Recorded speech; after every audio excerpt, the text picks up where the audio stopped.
তুমি আমার খুব কাছে এসে বসেছিলে, যেমন করে সোনালি ফড়িং এসে বসে জলের কিনারে।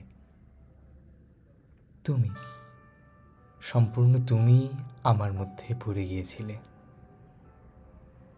যেমন করে লোকে জলে পড়ে বা প্রেমে পড়ে। তুমি নয়, তোমার ছায়া, তোমার ইচ্ছা অনিচ্ছা এবং স্বপ্ন সবই ভিজে গিয়েছিল। অবশ্য আমি সেজন্য দায়ী, কারণ আমি তোমাকে ঠেলে ফেলে দিয়েছি আকণ্ঠ জলে আমার মধ্যে। ঠিক আমার নয়, আমার ইচ্ছার মধ্যে, এবং তোমাকেও নয়, তোমার ছায়াকে।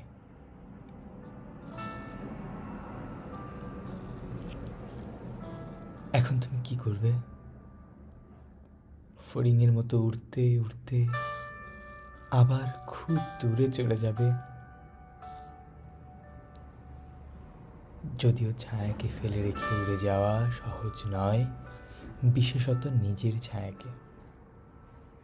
রামধনুর গা থেকে রং মুছে ফেলা তবুও বা সহজ,